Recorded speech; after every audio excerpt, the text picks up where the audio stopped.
Welcome to Squatch-D TV. Exploring the Bigfoot mystery each week with your hosts, veteran researcher, author, and TV personality, the Squatch Detective, Steve Kulls, and from the Bigfoot Research Project of Kentucky, Chris Bennett. Sit back and buckle up as we bring you guests from around North America discussing the Bigfoot phenomena, but not without a few laughs, too. Here are your hosts, Steve and Chris.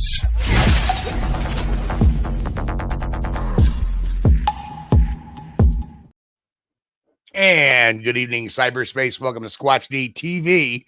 Hey, Happy New Year, folks. First show of the new year. It's January 7th, 2024. I'm your host, your guide, the Squatch Detective, Steve Kulls, along with the man who's made the New Year's resolution to drink more ski, Mr. Chris Bennett.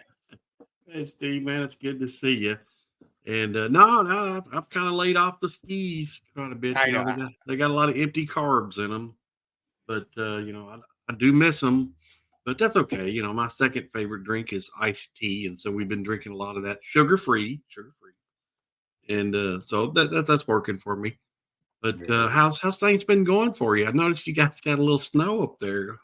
We got where I live 6 inches, and I love it because you listen to all the big news stations. They're like, yes, upstate New York is supposed to get a foot of snow. And the funny thing is that they consider like Middletown, New York, which is about 100 miles south of me, upstate. Oh, that's not upstate. We're upstate. We're upstate. And we didn't. The further north you got, the less snow you got because it's a nor'easter. So they kind of come off the coast and they kind of roll a bit. And supposedly we're supposed to get another storm. No, I'm sorry. The next storm is actually going to be rain. So it's going to bring heat with us. So what they're worried about next is flooding, because when you get a lot of snow and then you get the rain on top of it, it kind of congeals a bit. Oh, yeah. Well, in Kentucky, we've had a lot of rain and a lot of cold weather. So, I'm kind of concerned now. Usually we're right in that belt along the center that, we'll get a lot of ice storms in the winter. And man, we're getting near it. I can feel it coming. Yeah. Generator. Can I ask you a question? What's your cold? Cold to me? Oh, is anything below 30? That's cold. Yeah, okay, see, that's cold. We've had a couple of nights where it's dropped to like 19 degrees, 20 degrees. That's cold. No. That's cold. Yeah, if it's in the 30s, like the high 30s, who cares? Who cares? That's warm. Anyway. Our guest tonight, there he is, Mr. Brian King Sharp himself. Hello, Brian. How are you tonight? What's up, fellas? What's up, everybody in the chat? I cannot chat. I don't have that ability. So I see people saying hello. I'll just say hello to everybody. And I will say to Troy, no, I did not bring my 2 fingers of whiskey. I am drinking water tonight. So it's probably going to be a boring ass show, but we'll see what we do.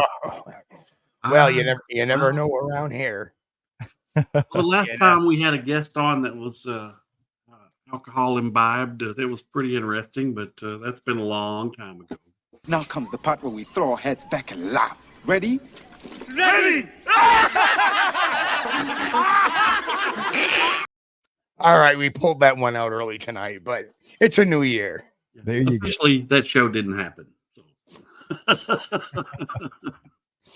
Okay, folks, time to do the roll call of the week. Wow, and 32 people in that chat. Gosh, yeah. Well, so far we're getting there. It'll climb by the time. Wow, there's people that come in late all the time. Welcome. So a lot of new people and a lot of people getting in the swing that we're back on the air again after having we stopped about a month ago. It was about 3 weeks ago is January. I think December 15th was our last show we did.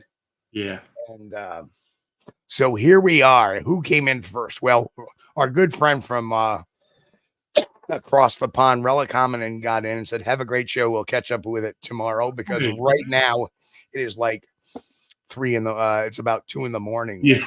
So they're 5 hours ahead. Relicommon, thank you for checking in with us, bud.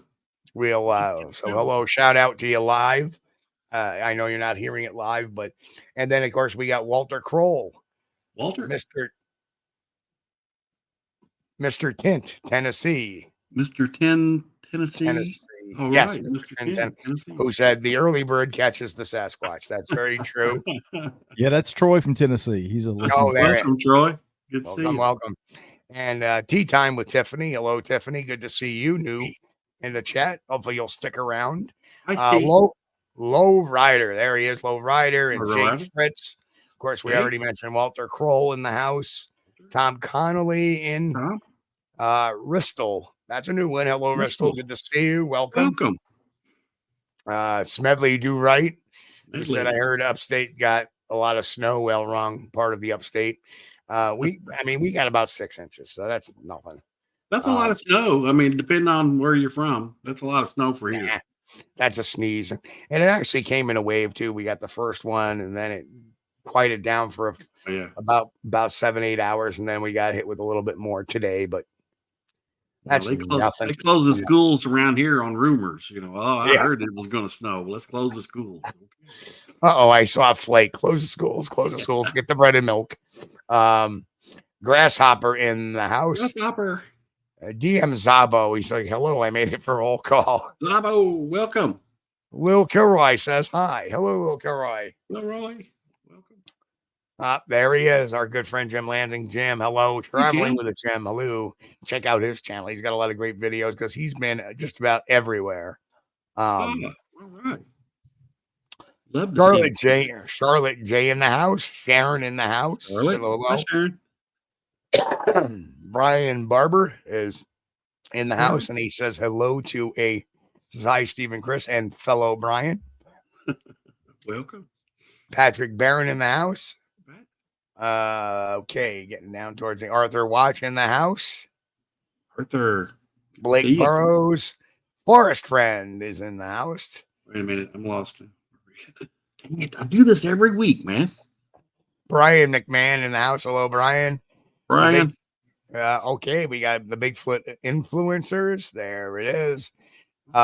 Make a mention, Brian and Chewy Go Hiking, member of the channel for the last 7 months. Of course, thank you. And thank you to all our members.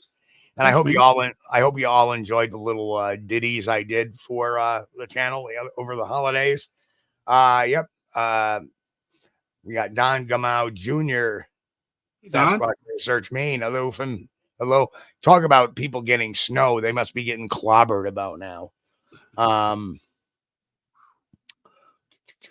Going down. CPA 237. If you have any tax needs, CP 237 is the one I got. CPA, yeah. His name is probably like Charles P. Addison or something like that. No, I'm not a CPA. Nobody's asking him with tax problems. All right, so that's the roll call right now, and as you can see, that number's climbing already. For people in. Welcome, everybody. So, as people know, Brian is the host of a very popular podcast out there called Sasquatch Odyssey. And we're going to talk about some of his odysseys tonight. And I'll give... there it is. Told you. Ain't no taxes. I don't care. You got a tax question, ask Cindy. She knows them. Well, welcome, Cindy. Good to see you. It's always good to have fun with people, and then that's us. We like messing with people sometimes. But anyway, I'm going to give the floor to Brian. Brian, tell us about yourself and how you got started in this crazy business. It started when I was a kid, actually. I grew up in the North Georgia mountains, and I was always fascinated with Bigfoot. I grew up with those stories, and it was something that was always on my radar because I grew up hearing stories of wild men, hairy men, and ginseng hunters being ran off of mountains in the North Georgia area where I grew up. So it was always something that was sort of on my radar. And then I had a couple of experiences when I was 12 that I think I was probably bluff charged and maybe run out of the woods by one of these things. So that really put it on my radar back then. And then, of course, I grew up, became an adult, got into law enforcement, did 16 years in law enforcement. And it's not really something you talk about as a cop, or at least I didn't. So it was kind of something that I suppressed. And then I left that in 2016. I was a City of Atlanta cop. I left there in 2016 and I was able to get back into and pursue that passion. So I started doing research, reading more books, listening to a couple of podcasts, which I'd never done before. And I listened to my first podcast and I thought, I think that would be interesting to document as many cases as I could from the southeastern United States, where I'm from, Georgia, Tennessee, the Carolinas, Florida.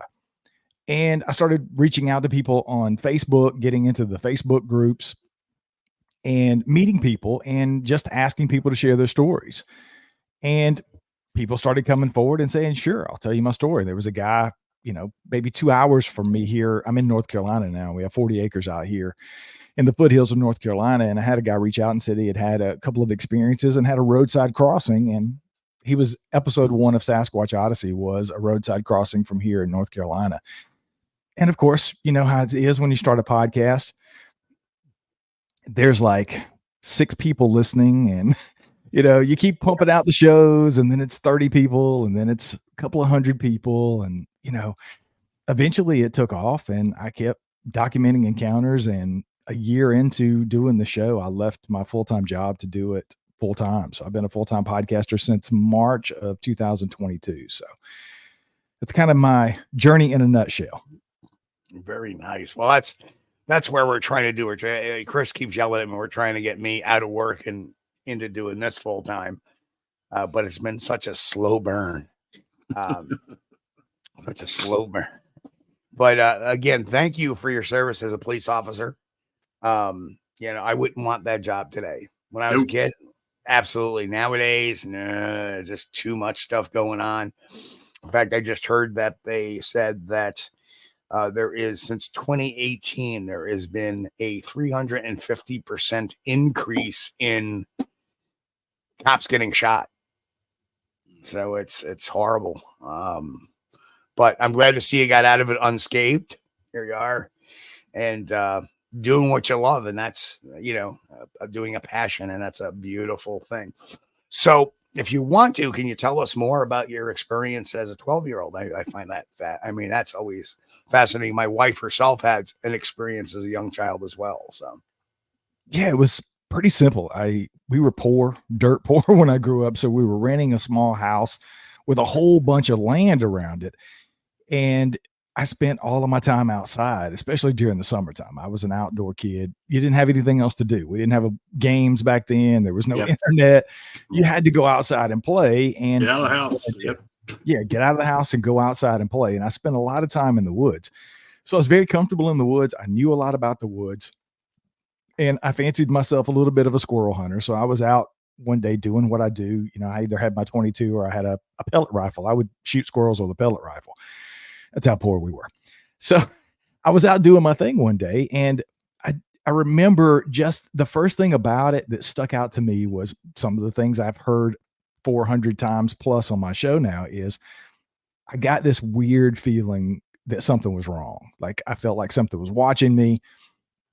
The hair on the back of my neck stood up, hair on my arms was standing up, and just felt like I wasn't supposed to be there. And this is somewhere I was very comfortable. We'd lived there at this point, maybe a year or so. And I'd never felt that before. Right. So once that feeling overtook me, I just stopped where I was. And I started hearing things rustling in the woods. If you've ever been downtown, Chris, obviously you're in Kentucky, so you know what it's like in the South. I'm sure it's like that anywhere there's bush, especially in the summertime. You can't see 10 feet in front of you in a lot of cases when you get out into the woods because of the cover. That's kind of the situation with me. And I heard something on the other side of just outside of my peripheral. It sounded like it was bipedal and it was walking upright and it was very heavy footsteps.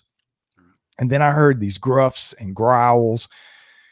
And then I heard what sounded like, I know now, I didn't know what a bluff charge was when I was 12, but doing the research and understanding ape behavior now, I understand it to be what sounded like a bluff charge, probably 10 feet away, just on the outside of where I can see in this brush.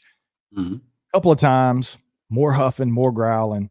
And I felt like my legs, I've told this before, and I literally said, I felt like my legs were stuck into the ground. It was that kind of feeling. I couldn't move. And something eventually, it's probably just a couple of seconds, something just broke free. And that fight or flight kicked in, and it was all about the flight at that point. Yeah. I turned tail and I hauled ass and ran the 600 or 800 yards it was back to my house. Literally jumped over the old barbed wire fence because there was cows in the pasture in that area, and on that side of the house where I crossed. And I landed in the yard, and it was like, okay, I feel safe at this point. Went in the house. My mom was there. I didn't tell anybody. I mean, I don't think I told my mom maybe until about a year or two ago that I even had that experience. And again, I can't definitively say what it was because I didn't see what it was. I've never said it was a Sasquatch. That's the thing about anything I've ever experienced. I've never said anything is definitively a Sasquatch because I haven't seen one that I can positively identify as being a Sasquatch. So, after that, I was pretty convinced at that point that I had experienced something with something unexplained. I just didn't know what it was. And I didn't really attribute it to Sasquatch then because I didn't have any knowledge about Sasquatch other than the stories that I'd heard of hairy men. I didn't even know what a Sasquatch or a Bigfoot was because they weren't called that. It was hairy man or mountain man or whatever the case may be from some of the stories I was hearing. So, it wasn't until I got into this later in life that I looked back, and I think this happens to a lot of people in retrospect. You look back on the experiences that you have in the woods and go, I wonder if that could have been. Yeah. That's kind of my experience. Yeah. I couldn't have said it any better. That's exactly, I feel the same way, Brian. After you start learning about other people's experience and what happened to them. And, I find myself looking back to times when I was 12, 13, 14 years old back in the woods, and something happened to me that was kind of odd, but I really didn't think anything of it because, at that time, was I expecting Bigfoot around every corner? No. But, when you think about it, it's like, wow, that could have been Bigfoot related. What happened? So it's a slippery slope because I've fallen into that. You get that Bigfoot on the brain, right? I just finished a book. Hopefully my book will be out here in a couple of months. And I spend time talking about that in the book with Bigfoot on the brain. There's an entire chapter about the psychology that goes into pareidolia and all the things that we as Bigfooters and people who are into the subject get into and frankly perpetuate with, oh man, I see it all the time. It's been on my brain so much recently because I've had so many people on my show that I've seen that with. Right. They have an experience. They'll come on and share their experience. Then they go out and start doing their research. And it's just pictures of sticks and leaves. And there's 45 comments saying, oh yeah, I see the face. Did you see the brown one? Oh, there's 6 of them there. There's 4 more. I'm like, it's sticks and leaves. But so you have to be careful with that. And I've done that. I question my own experiences. I've had tons of experiences outside of that later in life here on our property. I've cast prints on our property, probably 5 sets at this point. I had experiences when I went on expedition in Canada in October that I can't explain. I just can't definitively say it was a Sasquatch because I still haven't seen one. So I don't know. I just think it's a slippery slope that we have to be careful of. And I try to do my very best to walk that line. I do a Bigfoot podcast and I deal with encounters and have my own experiences, but I'm a very skeptical person at heart. I'm not cynical, but I'm very skeptical. And that's a good idea. Good idea to look everything with a skeptical view, So in case anybody wondering, it just randomly, what I did was I gifted 5 memberships to people out in the chat room. It randomly does that. So congratulations, those who got a month free subscription to the membership. And it's a good idea to subscribe to the membership. It's cheap, 99 cents a month. And now that we're done with the shameless plug, I will move on with my question. And a question I've had since almost the beginning of your dissertation is you own 40 acres. That's a hell of a lawnmower you must have. I don't own a lawnmower. That's the beauty of my 40 acres. There's a little part of the front part of the property that I have to weed eat some during the summer, but we literally let everything grow up. I have 2 driveways. The driveway's clear that we get into and out of, but one driveway that leads directly up to the house. I purposely let it grow up. So I do not own a lawnmower and I own 40 acres and I'm very proud of that. Bless you. I do have some neighbors that have probably 1/8 of an acre and they're lawn mowing every day. Yeah, I'm definitely not that guy. No. Oh man, I'd like to have one of those robot lawnmowers. You know, one of those you just kind of program it and tell it goes out and mows the yard. You know 3 that a.m. or whatever. now you see that's a great video for Kentucky Fried Fixes. Right? Yeah. What you do is next thing you know, you're going to see this lawn tractor and a laptop duct taped to the top of it. And Chris has got the lawnmower automated. Well, you know, I'm kind of wary of stuff like that ever since I watched The Terminator. You know, the next thing you know, I've got my lawnmower going out there and Skynet takes over and then this thing's breaking down the front door. Well, yeah, it's those vacuum cleaners too are the same way. They have a mind of their own. They have set schedules, and I don't have one, but I was in a house that did, and we're in the middle of taking care of this person, and all of a sudden their vacuum cleaner just started coming to life, and what the hell? And she was like, "Oh, that thing's got a mind of its own." Oh.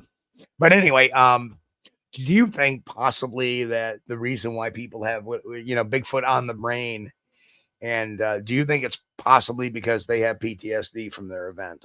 I believe it does, but I think that's one good explanation, is that they've had a legitimate event and now everything's Bigfoot. I think that could be true. We just did we have a new podcast, Wayne from Paranormal Odyssey. He hosts that show for me. And Wayne and I started a new podcast called That Bigfoot Podcast. We're about 17 episodes in. I think I dropped episode 17 on Friday. But a couple of episodes back, we had a couple of PhDs on. We had John Baranchak and we had Emma Steverson from the UK. They're both PhD psychologists. And we did an entire show on mental health and how that affects people after their encounters, how it perpetuates some of the hoaxing and some of the made up encounters. And we talked about a lot of things on that show. We did talk a little bit about PTSD. I'm already planning the second book, and I've already talked to both John and Emma about possibly being involved in doing a book that's more centered towards some of those very things and talk about the psychology of that. I've never really considered the fact that PTSD could play a part in somebody having Bigfoot on the brain after an experience, a legitimate experience. But that's a good point. That's something that I'm definitely going to write down and have a conversation with them about, because I think there's a lot that goes into it. But from my experience, I've seen a lot of I think it's just confirmation bias. I think a lot of people want it to be so badly. And I'm in that boat with you. You know, I want to be a believer. I want to be a knower. I want to know that these things are real 100%. But we have to do it in a way, in my opinion, that we don't throw out the baby with the bathwater, and we're not just confirmation biasing everything that, everything, right. Every experience, every twig that cracks and every tree that's broken is a Bigfoot. Speaking of Wayne. Hey, what's up, Wayne? I just gave a shout out to your show, dude.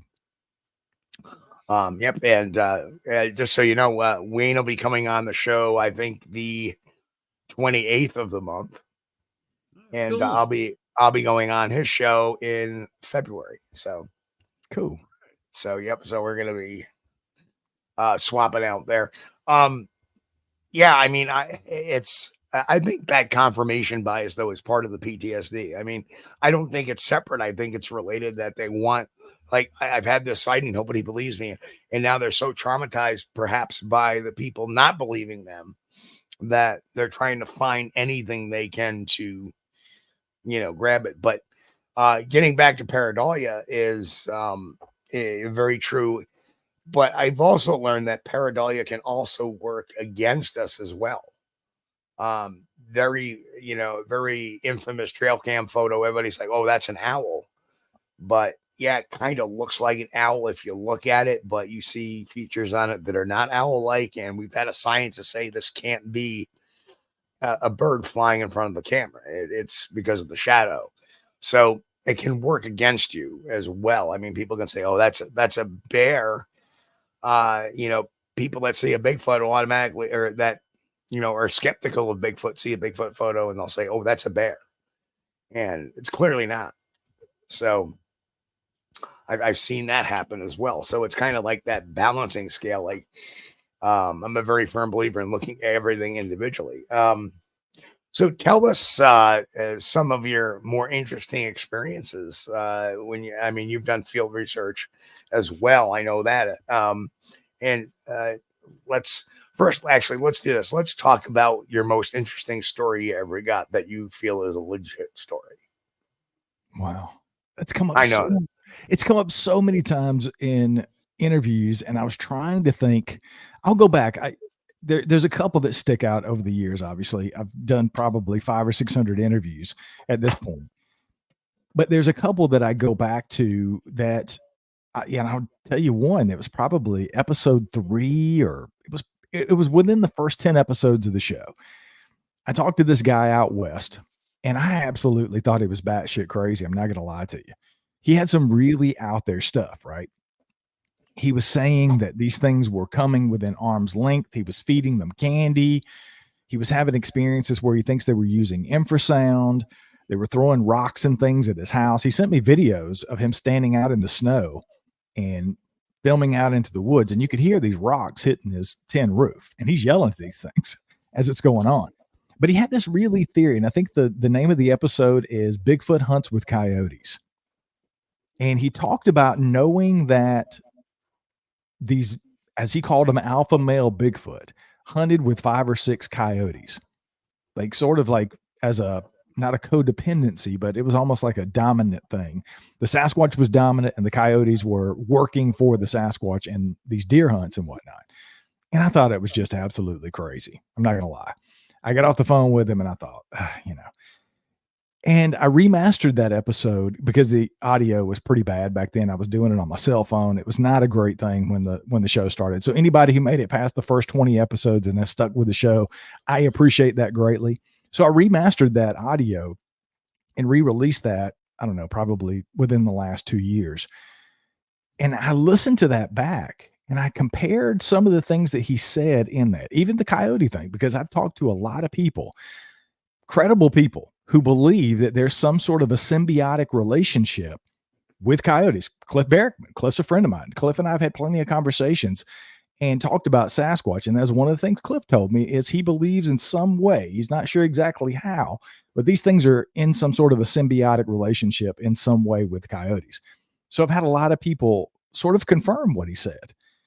And then some of the other things he said, even with them being within arm's length, and some of the descriptions he gave me has matched almost identically to some people who have told me they've had sort of habituation situations. So there was a lot of things about that stuck out over the years. And then there was one recently with a moose hunter that I always talk about on the show. Anybody who's heard me on other shows have heard me talk about it. So I won't really go into that a lot. In a nutshell, this guy was moose hunting tree knocks. He followed the tree knocks to the area where he thought they were coming from. This thing stepped out. It was a huge Sasquatch. He almost shot it. He got out of the situation. He didn't tell his dad. He felt really crappy about not telling his dad because they hunted for another 6 days. And his dad's going out in the woods every day and he's sitting in his truck because he's scared to go in the woods. But long story short, the thing that really stuck out about that, outside of him being a really compelling witness, was the fact that he felt like, and again, it's very subjective. He has no way to prove this, but he felt like he was being lured in by the tree knocks. Because every time the knocks would stop, he would walk further into where they were coming from. They would start up again. It was kind of baiting him in, is what he felt like. To do something nefarious is what he felt.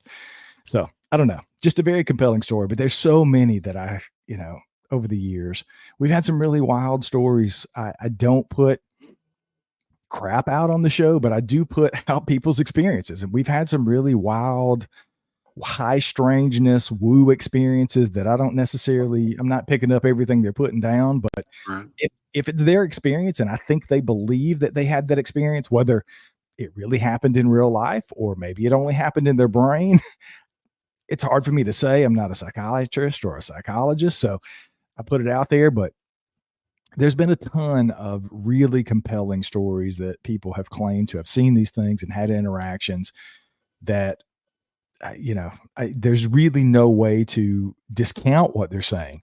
And I found them compelling, at least. I had a very interesting experience in LBL, Land Between the Lakes. And this was, I'm not sure if it was the same day or maybe it was the same night or the night after. We had something run through our camp very, very quickly. As we were leaving the camp, we heard something behind us, just stomping through the camp. And this was predicated by some tree knocking that was going on, which is the reason why we started moving around out of the camp, was because of the tree knocking. So I'm wondering if it was done either to bait us out or let the one that was running through the camp say, hey, I'm over here. But again, I think tree knocking, part of it is a very tactile form of communication, almost like their GPS. But the night I recall this, we're hearing this screaming, howling, like, "Ah!" And then it was followed by a group of coyotes, not in general in the same direction. Yeah. And I've heard that too in other audios that people have sent me, is this scream that sets off the coyotes. And I've always thought about that too. Is it possible that, the coyotes are hunting something and the Sasquatch are watching them to grab what they're getting? So they take down something. Now the Sasquatch runs over, scares them away, grabs what they have. I don't know if you remember the siege at Honubby, that whole story. And that they were wondering why the Sasquatch weren't afraid of gunshots, is because they were carting off the deer after they were shooting them. And so I think they're opportunists, and, being primate, they're smart, saying, hey, path of least resistance, less work involved, there's something. Okay, we'll just do this, get in there, grab it. Now we got our meal. Yeah, definitely could be, man. I don't know.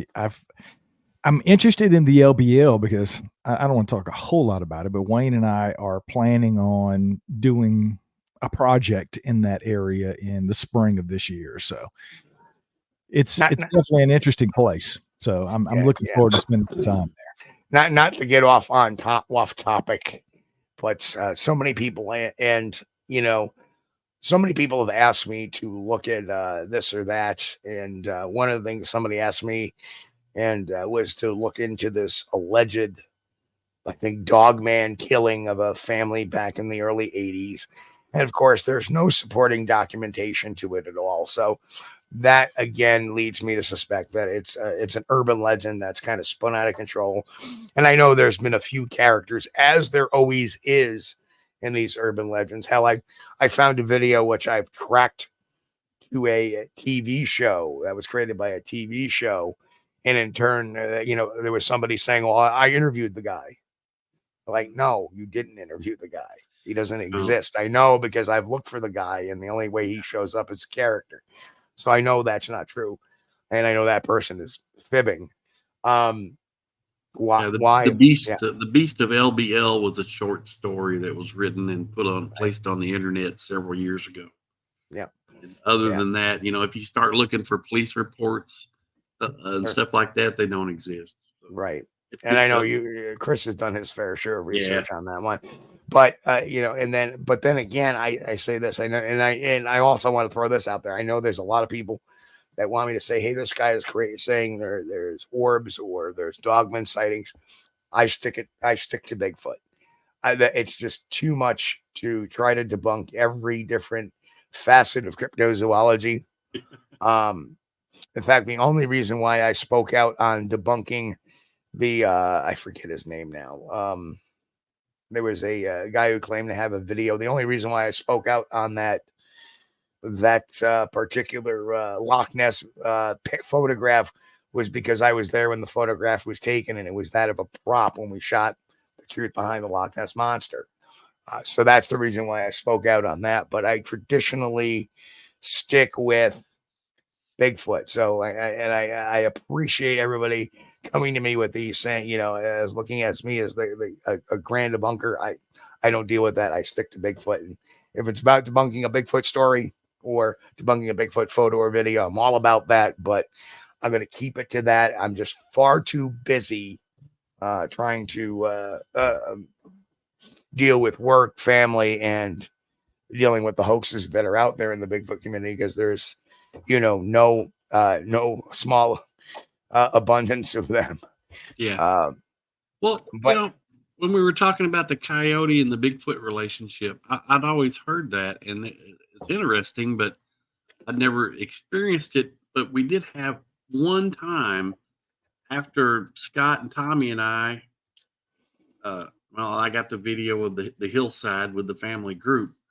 As we were leaving there, about 100 yards away, now I didn't see a coyote anywhere, but we heard a group of coyotes, a pack of coyotes, and they were nearby. So having a Bigfoot sighting and then hearing 100 yards later, hearing coyotes, I don't know if it could be just coincidence, but it did seem kind of odd.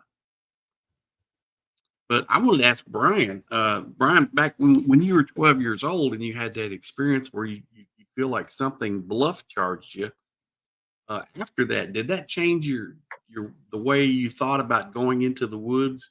I mean, were you just a little bit leery at that time, or did it not affect you at all? Yeah, I didn't go into the woods for a long time after that. Yeah, it was definitely one of those things that changed the way I felt about going into the woods, because I'd never experienced anything like that before. We weren't in an area where there were bears or anything that I really had to be worried about. I mean, the largest thing I was going to run into would be a deer, or so I thought. And after that, it was probably a year or so before I'd go back out into the woods. And then I wouldn't stray as far as I would go. I never went back to that particular area. And then I think about 2 years later, we moved. So we moved out of the woods altogether, and we moved into a house that was sort of in a neighborhood. So I didn't really have to deal with that at that point. Yeah, I think that's true of a lot of hunters. Once they have a legitimate experience, they never look at going back into the woods the same way again. Matter of fact, some of the guys, once they've had an experience, especially a sighting where they've actually seen one, that tends to be their last hunting trip. Yeah. When they make it back to the house, that's it. I'm not hunting anymore. Sell the guns. We're done hunting. Yeah, I mean, if anybody, I don't recall which episode number it was, but we had Jay Fritz on talking about his experiences as a young teenager dealing with a Bigfoot sighting while he was hiding. Just a tremendous story. So let me ask you this. This is a question I don't get to ask too many times, but as a former law enforcement officer, how does that change your perspective when somebody says, "Hey, I saw a Bigfoot"? It's really difficult, because I've said this before on other shows as a guest.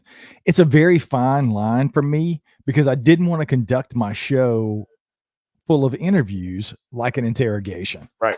Right. So it's a very fine line that I try to walk, and I think I do a fair job, because I've had a ton of people on the show and say, I appreciate, at the end of the interview, I try to get them to understand that I'm treating them respectfully and their encounter is important to me, that kind of thing.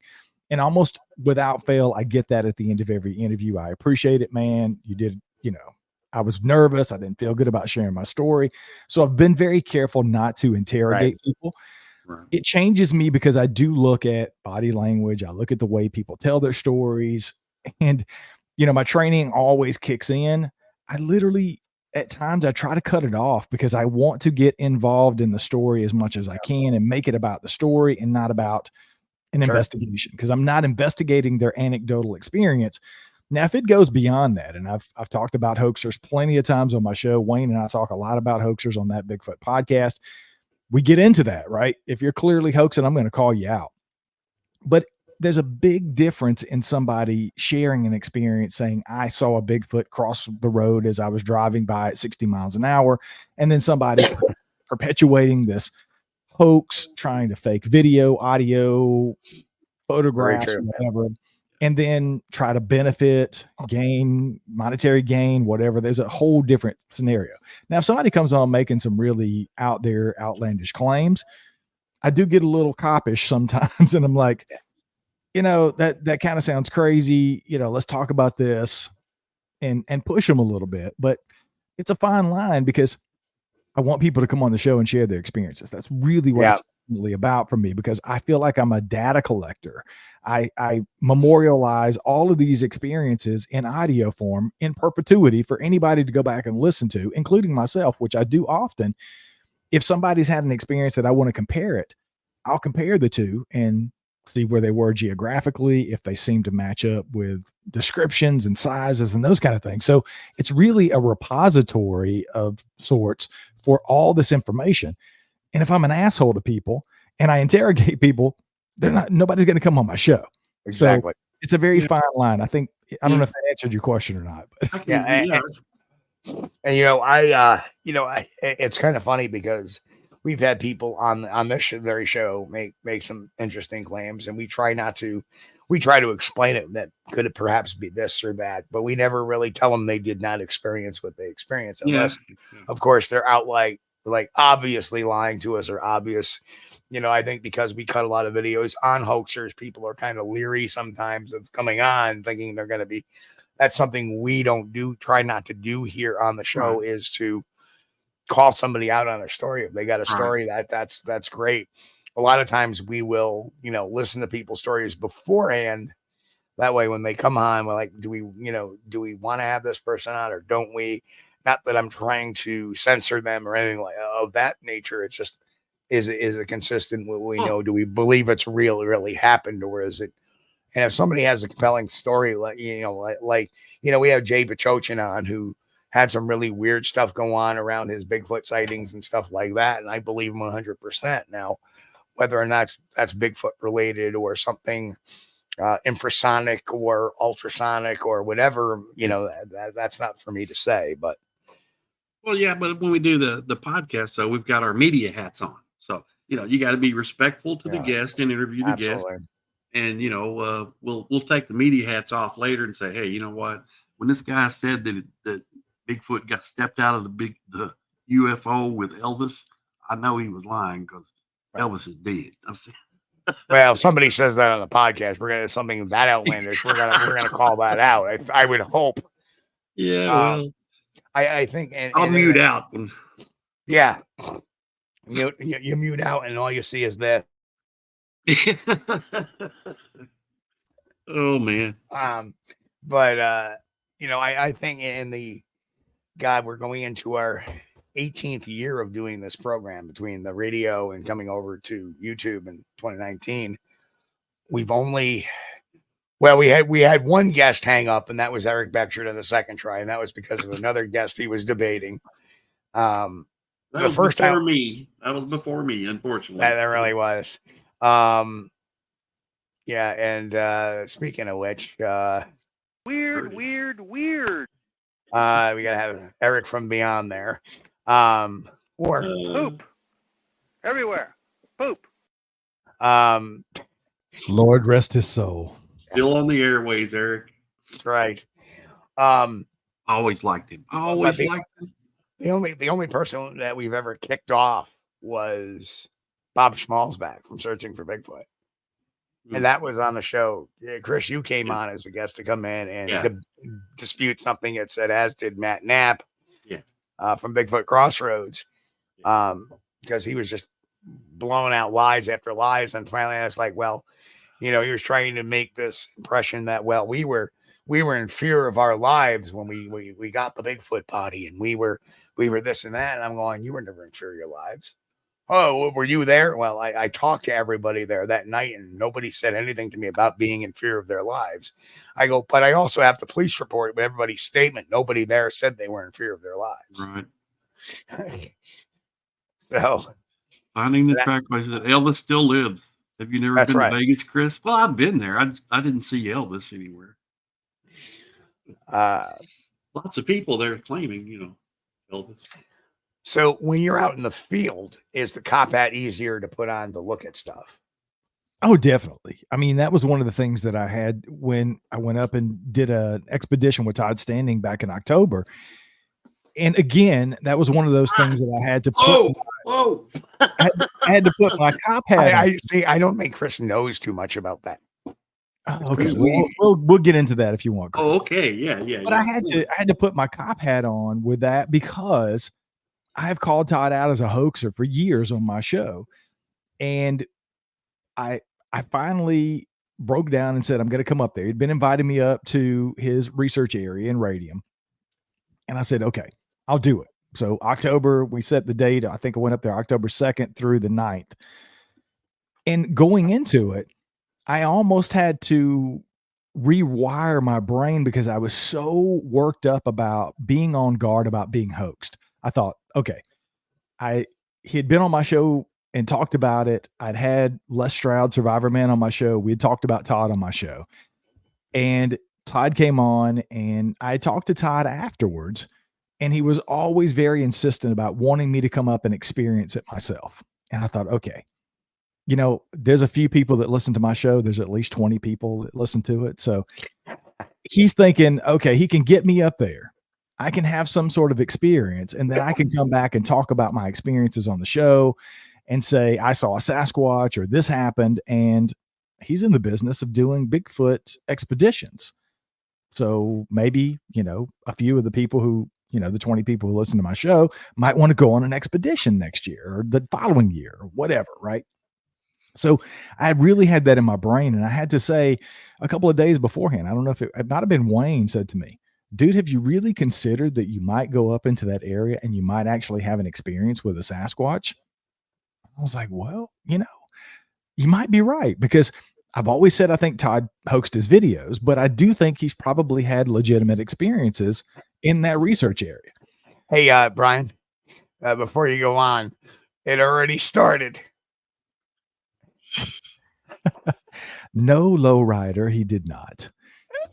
So hold on, I got to preempt this with during the pre-show. I did ask Brian, did you look under the car seat for the gorilla? And I had to admit that I did not know about that until somebody sent me a link to that video on YouTube after I got back. It was a couple of weeks after I got back from the expedition. Someone sent me a link to that gorilla glove video, and I just shook my head and sighed a little bit and moved on. But as I was saying, I had to rewire my brain to say, okay, I have to go into this and be very skeptical. I have to be head on a swivel. I have to pay attention while I'm there. But I also have to be open to the fact that I am in an area where there could be Sasquatch. And if I have experiences, I have to evaluate the situation and the circumstances and take in the totality of all of those things, and then evaluate whether or not that could have been a real experience, whether it be a sighting or tree knocks or whatever the case may be. So that's what I did. And I went into it very skeptical. As I said, I came out of it very skeptical. I had a bunch of experiences while there that I can't explain that could possibly be attributed to Sasquatch activity. But yeah, it didn't change my mind. You know, I came away, you know, Todd's an okay dude. Like, I don't hate the guy. You know, I spent 7 days in the woods with him, and he's entertaining. He's funny. He's a family man. He's got kids. He takes care of his family. He does everything other people do. I still think he hoaxed some Bigfoot videos, but and I came back from that experience, and I've said it on the show a couple of times, and it really changed for me because I was getting a lot of crap when I got back because I was saying, Todd's not a bad guy. I had these experiences. I still think he hoaxed his videos, but I don't hate the dude, right? People were getting pissed off about it, sending me a bunch of hate mail, emails. I was even getting voicemails about, I can't believe, he's a hoaxer and you're giving him a platform, blah, blah, blah, whatever. But I don't know, I had to evaluate everything that I had to evaluate. I had to look at my experiences. And just because it was involving Todd, I had to sort of remove him from that in a lot of those cases and just evaluate what happened to me based on the area that I was in and go from there. So that's what I've done. So I don't know if you know this, because I obviously this was a few years before you started rolling into the Bigfoot world, but I do have a very similar experience. And that's why I understood why you went there and what you did and why I was very supportive of that rather than being against that, because from 2006 to 2008, I had kind of snuck my way into the Biscardi organization as a contractor to do essentially the same thing, keep my head on a swivel. Got a lot of stuff that came out in my first book I wrote, 50 Large, because it all culminated. I couldn't ask for a more grandiose ending, was the Georgia Bigfoot body hoax. So I understand that keeping your head in a swivel, you're going into, and you're true. This area apparently, and it's very well. Why does this camera keep turning this way? I don't know what's going on there. I keep noticing that the camera. Do I have a ghost in here? I don't know. Keeps turning my camera over that way. I noticed that. Yeah. Maybe it's when maybe when. Oh, there it is. Yeah. You know, you're going to go into areas where Bigfoot is. I mean, that's the nature of the game. Do I, I remember saying that, how, from what I understand about Standing was that the area originally, I mean, it's a very well-known area that's had Bigfoot sightings. So it's not like he's going into an area where it would be like me, me taking somebody into the Adirondacks, where Bigfoot sightings have happened. It's like, it could happen. I mean, you want that luck. Because that's a lot of times that's all it is luck. There's no skill involved when we go out and knock on trees or who, if they're there, they're there. If they're not, they're not. I mean, it's very simple as that. But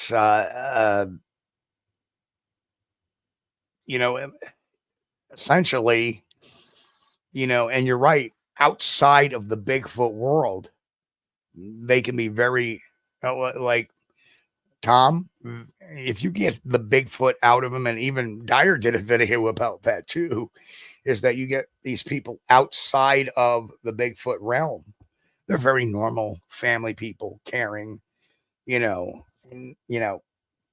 Biscardi nice? At times he was, but he was very harsh on certain people. He does have a lot of character flaws, but as do we all sometimes. So, I mean, I see a human being, and that's why the hatred necessarily isn't there. The way where I get the animosity is when you lie to my face. And, and obviously Todd hasn't done that. I have no ill will towards Todd. I have no ill will towards any of the, normally any of the hoaxers. I know Dyer had tried a little sneaky trick on me once, and he has since apologized for that. So that's fine. He says, I'm sorry, I shouldn't have done that. All right. Fair enough. Whether he's truthful or not about it, he did offer the apology, and being the man I am, I accepted that. But, would I normally, could I be a friend with a Tom Biscardi outside of Bigfoot? If I known him casually and I wasn't into Bigfoot, yeah, probably. I might say, hey, what's going on, Tom? Have a conversation with him, maybe have a beer or a pop with him, and that's it. But when I see how he treats other people around him, sometimes that would keep me at the arm's length necessarily. But there's other people, I'm sure Todd seems like a really okay guy. He has his quirks, I'm sure, there too. And, but that's what people don't understand. There's no hatred involved. And I know some people get so emotionally invested in this. Yeah, he was actually. They get so emotionally invested that they automatically hate the hoaxer. I mean, there's some psychological reason why they're doing this, or a monetary reason. Yeah. I know Todd's completely monetary because he's charging $3,000 to do an expedition with him. And I've actually talked to a couple of people that have been on expedition with him that have paid the money, and so that's how I understood where you were coming from. 100%. It's like, you want to know. And again, private investigator, investigative background. There's a form of law enforcement. There's only one way you're going to know it, is if you put boots on the ground and get right to them. That's where you're going to get to the ultimate truth of things and understand the person psychologically, where they're coming from, what they may be doing, what their motives are, and stuff like that. Yeah. And the one thing I know after I came back, and here's one of the mistakes that I made, and I'll admit it publicly, I've done it on the show already. It really hit me when we had Wayne and I did a show over on that Bigfoot podcast. We had Brent Deal from the Tall Ones on, and Brent and I were having a conversation about Todd during that episode. And I came back from that, and I think Wayne actually interviewed me on that show, on that Bigfoot podcast after that, sort of debriefing right after I came back, about a week after I came back off expedition. And I kind of broke down all the experiences and went through everything just to put it out there once and for all. But here's one of the things that I said during that interview, and I think I've said it on other shows as a guest. I said, here's the thing. We put Todd, he hoaxed some videos back in 2012, 2013. We put him in Bigfoot jail, and he's been there forever. And I even compared it to my grandmother was murdered when I was like 4 or 5, and the guy who killed her got 7 years in prison, and he got out, right? He died a free man. And I said, do we ever give anybody a pass? Does anybody like Todd ever get put out on parole, give them enough rope to hang themselves and see what happens? And Brent brought that up to me on the show, and he said, look, here's why I think people have a problem with that. Is Todd's never really been in Bigfoot jail. He's just continued to do exactly what he's doing. He has 115, 120,000 subscribers on his YouTube channel. He's getting, people are booking expeditions every year, and he's going up and he's making money off of his hoax, basically. And he's never taken any responsibility for the hoax. And I was like, ding, ding, ding. Yeah, I get it. I get that. And I didn't really get that part until that conversation with Brent. And now I understand it. So I get it. He's never going to admit it. I'm going to have him back on the show at some point in the next couple of months, to kind of talk about, we haven't done that, to have him on to talk about the expedition. I'm going to have Kyle, who was on the expedition with me, and Kyle's dad, Richard, who thinks he had a Sasquatch sighting while we were there during the expedition. I'm going to have them all on at separate times and talk about the expedition at some point. But yeah, Todd's not going to admit it. People have pointed to, when he was on my show, he said something about a conversation he was having with a makeup artist from Hollywood who told him his stuff was fantastic. And if he were to go into the business, he would be great at it because his stuff is clearly fake, but it's really good. And Todd was like, no, I can't fake that, dude. I've never been able to, I couldn't do that. And Todd said on my show, if I were to fake it, and he said this guy sort of got the point of, if Todd faked his videos, it was for species recognition, and he kind of goes down this list. I've done a sound bite of it and played it on the show later on. It's not an admission. He never admitted that he hoaxed the videos. It might have been sort of a quasi admission to some people, but the thing about Todd is he's never going to admit that these videos were faked. It's just not going to happen. So that, unfortunately, is never going to happen. So I just had to put that out of my mind and take him where he's at, evaluate my experiences and my experiences with him personally. I mean, this guy, he invited me into his home, right? I'm standing in this dude's living room, and I know the way he treated me was respectful. As soon as I stepped out of the truck, I've been calling this dude a hoaxer for 2 years. I could have stepped out of his truck and he could have punched me in the face. He stuck his hand out, he shook my hand, and he said, welcome, and brought me into his home. So that's kind of where I'm at with Todd as the man. Now, the Bigfoot stuff, I've never changed my mind. I'm never going to change my position on the hoaxed videos. I think it's rubbish. I think it's crap. I don't think people should do things like that. Anybody who hoaxes videos or photos or audio or whatever is scum, in my opinion. It does no service for the Bigfoot research. It does no service for Bigfoot or the people who are in this for the right reasons. So that's kind of where I'm at. But then you got to wonder too, did Todd do that as a front? I'm going to invite this guy into my home as a front. See, and I'm sure as Ellie, that's in your mind too. Is this guy just, because I remember the first time meeting Carmine, how nice he was and genuine he was. And then as time went by, I could see that eroding away slowly. And, that's the typical pattern sometimes. So I don't know. It's now Paul Daglian says, I don't see any evidence that Todd's Sasquatch footage was hoaxed.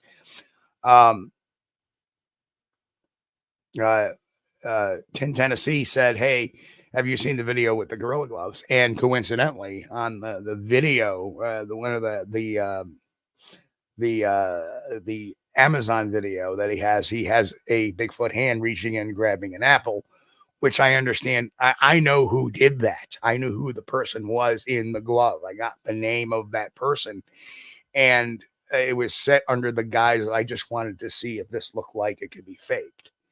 And that was it. And then it shows up in a documentary.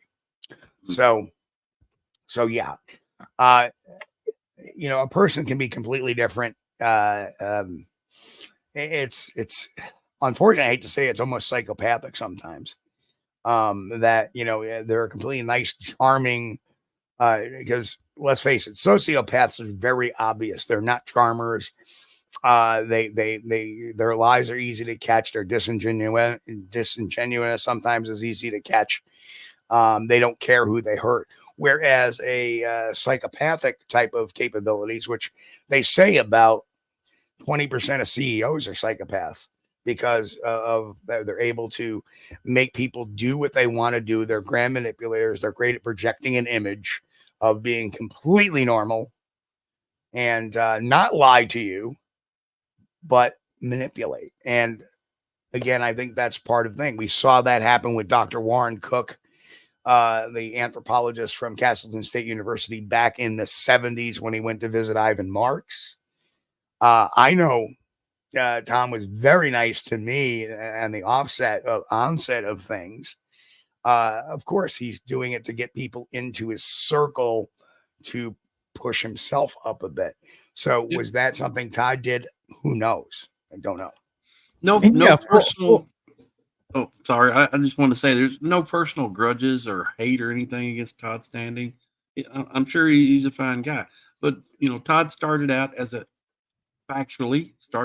entertainment business, right? And there's no denying that he started out as an entertainment business, and from what I've seen, it's mostly he's done stuff to entertain people, Bigfoot related. And perhaps Paul says, I recall the glove stuff by most of the Standing narrative. So let me kind of explain to you the original Standing narrative, which a lot of people have forgotten because it came out some almost 20 years ago already.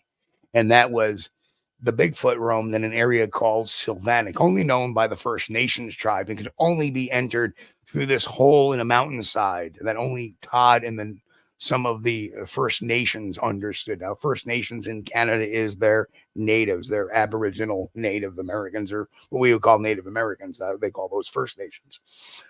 And that 4 hikers back whenever mysteriously disappeared, and there was this big police investigation. And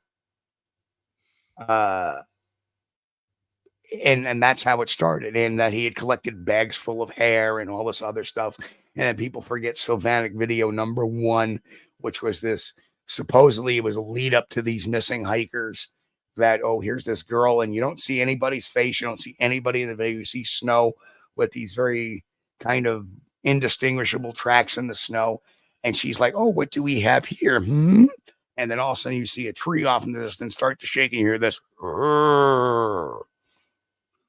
right? And then the video cuts off, and then you have this narrative of the 4 people going missing with this sketch made by somebody who looks like they were in 2nd grade on the website. Now, all of this has disappeared, but if you go to the Wayback Machine, just call up sylvanic.com to that time period, say 2005, anytime in 2005, you'll see that picture there with this narrative. Now, what happened to the hair that was supposedly was being tested by the zoologist? Well, the hair got stolen in the breakout in his apartment. You know, is there a police report for that? No, that was never offered up as evidence. And I find it really bad. Like, hey, look at that bag of hair. Let's grab it. I mean, what's his name? Borat trying to give the pubic hair at the shop that he knocked everything off. Get the bag of pubic hair.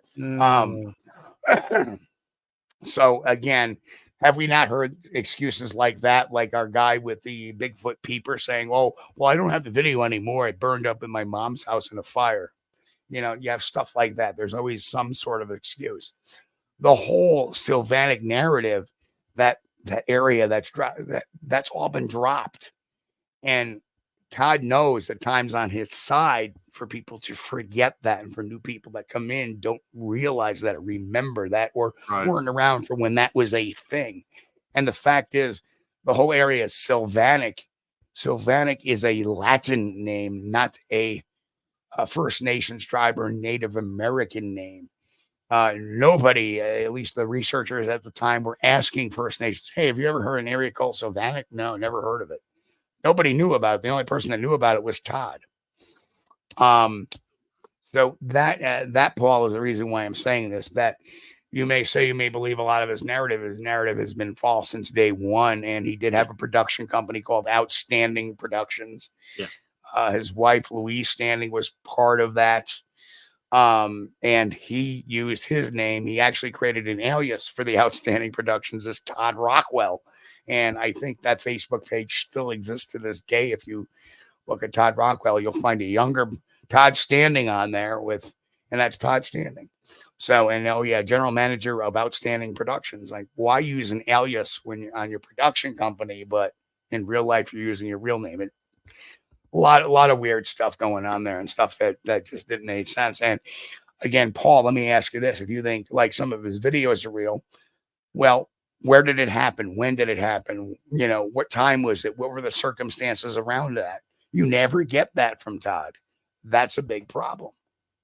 And that's one of the things that I asked him when I went up there was the lead up. That was always the thing. That's one of the things Les and I talked about when I had Les on the show was the lead up footage. There's always footage when you're filming Patterson Gimlin film, for example. The reason that they ran out of film was because they'd been freaking filming B-roll all day.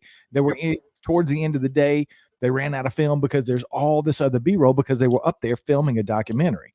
If Todd's filming whatever, where's the lead up? And that was the one question that Les had, and that was the real issue that Les had with the footage. So I asked Todd, sitting around the campfire, I put the audio out there. It's out there in the zeitgeist because I recorded everything that went on while I was there. I asked him, where's the lead up footage? I don't have any. There is none. Because and of course he has an excuse. The camera he was using, the batteries, the whole thing. He would only shoot when he was actually shooting to shoot whatever he wanted to shoot. There was not a whole lot of B-roll leading up to it because he didn't have enough batteries, the film, whatever. So he had an answer for it.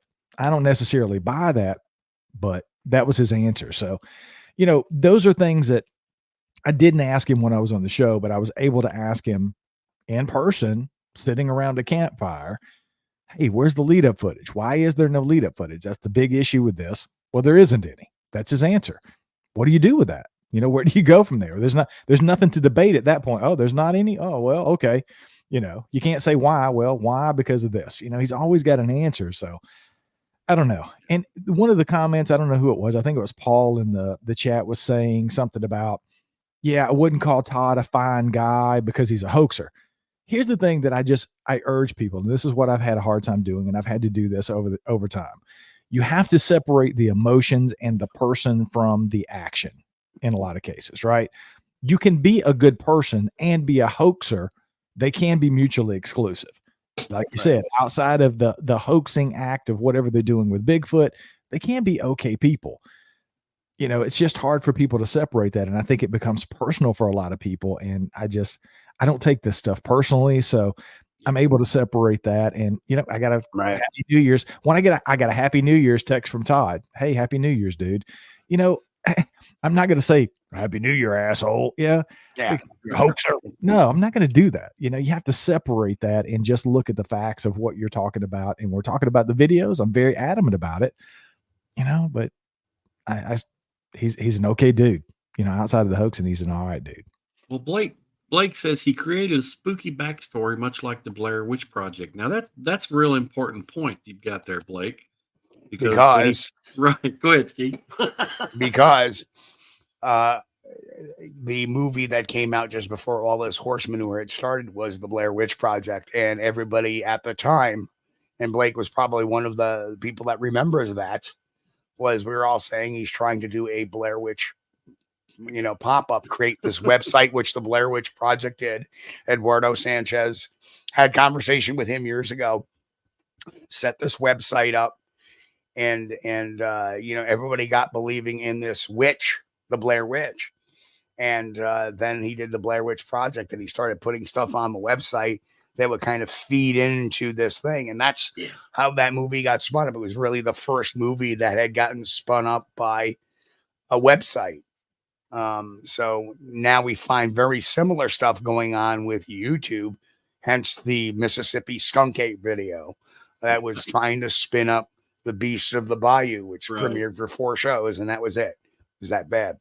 Or was that not interesting to people? That goes back to having a entertainment business. You know, that's Right. that's one of their And MOs. and here's another little asset to Brian that I want to throw into you. I know Brent had beautifully described that. Me, from my investigative background too, is okay. So as far as like Bigfoot jail and stuff like that, I'll give you a great example of what I feel is that if I catch a guy that has, been a larcenist 4 and 5 times over, and he gets his jail sentence, he gets out of jail, and he comes over to my house, I'm not leaving my wallet out with, $100 in cash in it. I could go the other route, but I don't want to get a YouTube ban, about babysitters and stuff like that too, because you have that side too. The person served their sentence, they did it once, but I'm not going to have them babysit my kid. Right. But yeah, you don't want to, the people, we shouldn't be hating on anybody because they may have hoaxed something at one point or another. The proper thing would be if you get caught hoaxing, make your admission and get out of the business. Well, sure, that would be the great thing to do. And that's exactly what happened to the Bigfoot peeper guy. He has since disappeared. He tried once to make a reemergence and got shot down big time to the point where he ended up blocking me, and he disappeared. So that's fine. Todd is putting together his second documentary, and there is footage of a Sasquatch in this documentary. He told me that it wasn't as good as his other footage, but there is footage that he's filmed of a Sasquatch. So there is more to come. Cool. I'm assuming that'll be out at some point in time this year. We didn't get into specifics about the timing of that, but I know it's in post-production and is already sold to a network. So that is coming. Marvelous. I wonder if this Sasquatch can put out fires for you too. Well, it was remember the whole video of and we'll get off the Todd Standing topic. Okay, yeah. But I remember the video of him claiming there was no battery power yet. He has a camera shooting him trying to reset the battery, not having batteries for the camera shooting the Sasquatch. I'm like, why not just take the battery from that camera? Or just go over to that camera and go around. So it's that's entertainment, okay. And but like something Brian and I have in common, because we both look at this from a an investigative point of mind, is that and one of the things I do is I try to do behavior analysis on how a person is acting during this as they're retelling this. That was the big thing with the Bigfoot peeper was, he says he's filming it for 8 minutes. His wife comes in, screams. She runs out of the room. He gets his gun. Well, why did you feel like you needed to get your gun now? Because your wife screamed when you've been filming the damn thing for 8 minutes. And you don't tell your wife, hey, honey, don't go out on the front porch. There's something looking in the window. Yeah. It's just, you look at these. It's kind of like, and agree. And here's my thing. And I want to get Brian's take on this too. Is I have a problem when you see a video with an adult and a child and they're saying, oh, look, there's a Sasquatch over there. Look at that. Right. And they're kind of like excited about it. Wouldn't you think they would be more protective of the child? What say you, Brian? Oh yeah, that really pisses me off. I can't stand that, because that's the first thing I go to. I'm thinking, if I'm in a situation where there's a Sasquatch, I'm not going to be pointing it out to my child. I'm going to be picking my child up and we're going to be going the opposite direction. Right. It's just human nature. I mean, you do see dumb people on occasion that'll do that with a bear. Oh, look at the black bear, baby. And take the kid over. It never ends well, So yeah, I would definitely not do that with the Sasquatch. Yeah. And you would think too, that this is the first time they're seeing this, and now there would be more shock value and like, what the fuck? Yeah, let's get out of here. Yeah. Researchers, that's the only thing I give a little credence to is like, look, there it is, but they're kind of humorous type of I remember seeing this one video on what is it, that show that does the paranormal videos all the time, and they go through the talking heads. Well, the Bigfoot's, here we have a Bigfoot being seen by this man and his child, and it's looking around a tree at him, and like they're like, oh, look, there's and like, where is the even if you're seeing this for the first time, where is that sense of excitement? It's almost like humor as opposed to, it was like the Colorado train video. Yeah. And the eye roll says it all. Oh my, look, there's the what do they say? The elusive Sasquatch. The elusive Sasquatch. Elusive wouldn't be the freaking word I'm thinking if I saw a Sasquatch for the first time. No, definitely not. I remember when that started circulating, people were blowing up my inbox with it. And what do you think about this? And I had 1,500 messages on people sending it on Instagram. And I don't even remember where I was. I think I was at a speaking gig or something. I don't know. I was scrolling through and I looked at it and I literally 2 seconds. And I thought that is completely 100% fake. Yeah. End of story. I mean, yeah, you're like, it's like, oh yeah, that's fake. Yeah.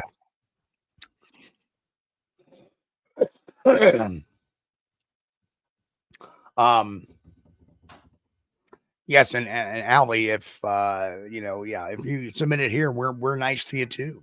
It's if you don't want to put it on a public forum, I'll be sure to. My email is 80. I'll put it in the chat right now.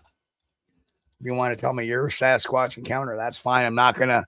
Oops, and that's not working. There we go. If you put it in.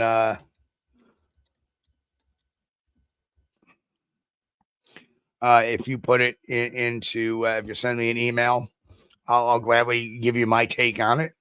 And I'm not going to be mean to you or nasty to you or say, oh, that didn't happen. I'm going to take it. I'm going to look at it. Well, thank you. And put it in my files for in case I find that the more and chronicling stuff and Brian, I know is, what are some of the coincidences that you find from sightings to sightings that you go, that this person doesn't know this person and this person's over here and this person's over there. And then like, wow, this is very similar. Yeah, it happens all the time. I literally think I just posted episode 414 of the show. And I look back on, we always do that. We reflect back over the last 12 months, you come into the end of the year, and I do it just for the year. And I think about how many similar stories that I've heard. And again, my investigative brain goes, is it because people have Bigfoot on the brain? There's a whole part of my book. I do part of a chapter in the book on suggestive things, just Bigfoot being out there all the time. My show contributes to that. Your show contributes to that.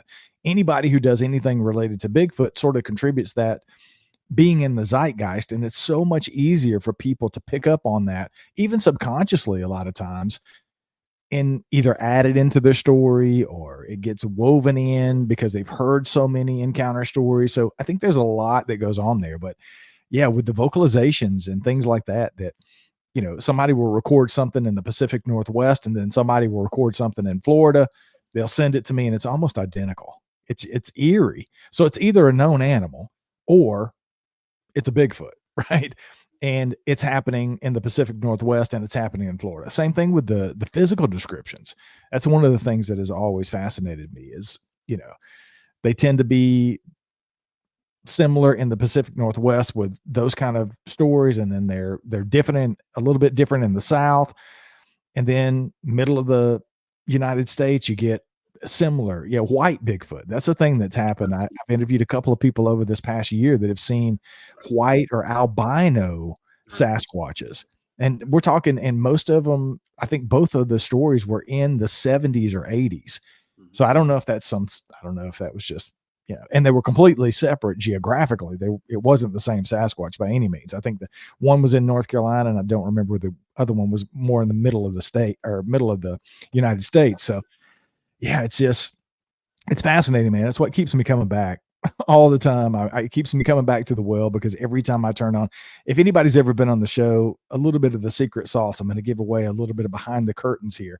I don't get into people's experiences. I literally don't read most of the encounters before I have people on the show. Even if they submit them, I will ask them to do that because our executive producer, Danny, reads through those. I don't get deep into the stories because I want to hear it for the first time when I turn on the microphone as I'm experiencing it with the audience. That's just kind of the way I do things because I can have a real time reaction. It's not canned for me.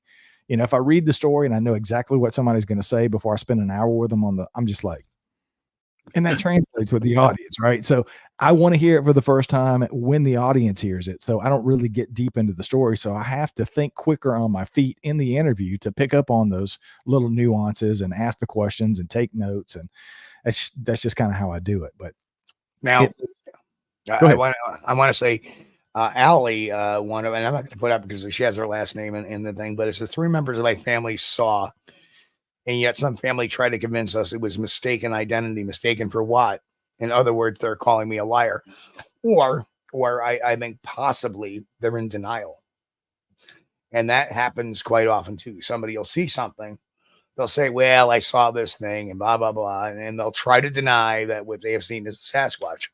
Happens all the time. And then eventually they talk to somebody like me or Brian or Chris, and then they're like, listen, you know what you saw. And eventually they'll fess up and say, well, yeah, I did. But they'll deny it to everybody around them for having that stigma that's attached. Now, luckily, and people may hate shows like Finding Bigfoot, but what it did was it kind of took that stigma of seeing a Bigfoot, it erased a lot of it. Now the show hasn't aired for several years. It's kind of not as, the stigma is coming back a little bit, I suppose, but not as big. And like I tell people nowadays, I mean, hey, listen, well, what's our gut? Right now there's so many things we don't know about the world. What's the government now saying about UAPs? They exist and that they can't explain them.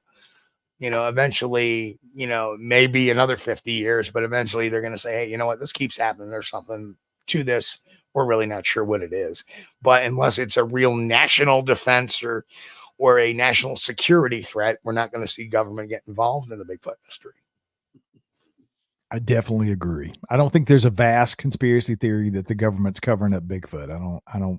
I don't buy that. Yeah, I believe that, you may have some local sheriffs or some local park officials trying to downplay it because they don't want a bunch of people running around with guns, and because that's their first thing is, oh God, we got a Bigfoot sighting park. We got to downplay this because we're gonna have a bunch of people going, hey, where's Bigfoot at? Yeah, let's go get it. Bang, bang, bang, bang. That's their first thought. Very understandable first thought as well, but I get where they're coming from for trying to downplay it.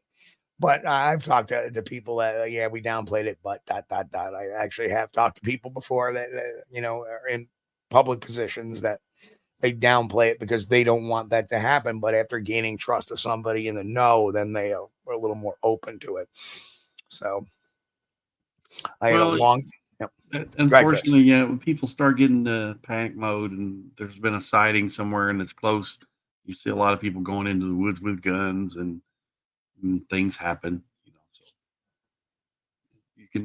you can say that might be a little bit of wisdom on their part to kind of downplay this to keep people out. Like remember the dash cam video. The Georgia dash cam video. A lot of people, I was saying, well, that was a kid in a suit. Well, was there a police report made of that? I don't think anybody's ever come up with one. You know what? It may be a good idea. Somebody with a little gumption to file a FOIL request to see if there's, because the sheriff came out real quick and said, well, I drove out to the area and I talked to the college student who put the costume on and ran across the road. And I find that really hard to believe because the officer doubled back, yelled out, hey, come out, show yourself, or something similar. And somebody didn't come out and say, hey, that was just me. Yeah. They did that out of fear, but the sheriff mysteriously goes to a house and the kid confesses to it. But I don't buy that. Yeah. We never see a costume. We never see a person. A person never gets named. We never see a police report. Come on. That is exactly a sheriff trying to downplay his department getting, under the microscope. I definitely agree. And you know what? Can you blame the sheriff for doing that? No, really, no. I'm sure his email box when that video came out was probably like, oh yeah. Everybody interested in Bigfoot all over the United States probably sent him an email. Hey, dude. Can you hear him too? Every friggin' Bigfoot not in the country is emailing me over this. Exactly. Thing. Yeah. I can hear it now. Yeah, I was a guest on the show. I think it was Calling All Beings with DJ and those guys. I think it was couple of months back, and there's a guy up in New York, former law enforcement, and he's working on mostly UAP stuff, but some Bigfoot stuff to work with police departments and law enforcement across the country to train officers to deal with responding to UAP calls and Bigfoot calls in some of the more rural areas. And we had a little roundtable about that on DJ's show. And, I guess I was kind of the party pooper in the bunch because I said, I work for the City of Atlanta Police Department, right? Big metro area. We're not really getting any Bigfoot reports in the middle of downtown Atlanta, right outside the CNN building. Nobody sees Bigfoot in Atlanta. But some of these rural counties, and that's one of the things I brought up during the roundtable. I said, I don't want to be the party pooper here, guys, but I can tell you one thing. I don't see police departments lining up to be the first one to admit that they have people getting abducted by aliens. Aliens are landing in people's yards, or in these rural areas, you got Bigfoot roaming around and their officers are responding and shooting at Bigfoot. I just don't see the police departments being willing to do that because I know how things get played with crime stats, right? If somebody goes and kicks in a door, but they don't steal anything, and in some of these big cities, City of Atlanta, it's a damage to property report for the police officer. It's not a break-in. That's how they play games with these crime stats, right? Because you want your crime stats to be low. I just don't know about people being so willing in these jurisdictions, like you said, like the sheriff or any of these other jurisdictions, to say, yeah, we got Bigfoot. Y'all come on over. Or we got aliens taking people out of their bedrooms, perfectly safe here. Yeah, I just don't see that happening. And, again, a lot of these smaller departments just don't have the budget to deal with that. You may have 5 or 6 deputies on at a time. And now you're worried about bringing in the media and hundreds of everybody trying to collect the body of a Bigfoot. Exactly. That costs resources out of the police department budget and stuff like that. So there's a lot of other concerns about that as well. So I can understand why people think, is there a government cover up? Well, in a way there is, but it's nothing official. It's all localized. Likely it's nothing nefarious. Likely. No, it's not. Yeah, exactly. There's no, the only intent is to downplay everything so they don't get swamped. And I know Finding a Trackway asked, what about the space aliens at the Florida Mall? I have not watched that video purposely. I'm like, nah, I'm not even going to fall for it. Yep. I'm not going there. Yep. Brian, I wanted to ask Brian, when you had these encounters that you hold on, Chris. I want Mr. Tin Tennessee says, too many police officers on site for a juvenile disruption. No, we have a mall in Guilderland, New York, which is on the border of Albany. And when there is a fight that breaks out between, say, 5 or 6 teens, and it gets out of control and into a store, they will bring police from 3 different counties, and they will bring in about 30 to 40 officers.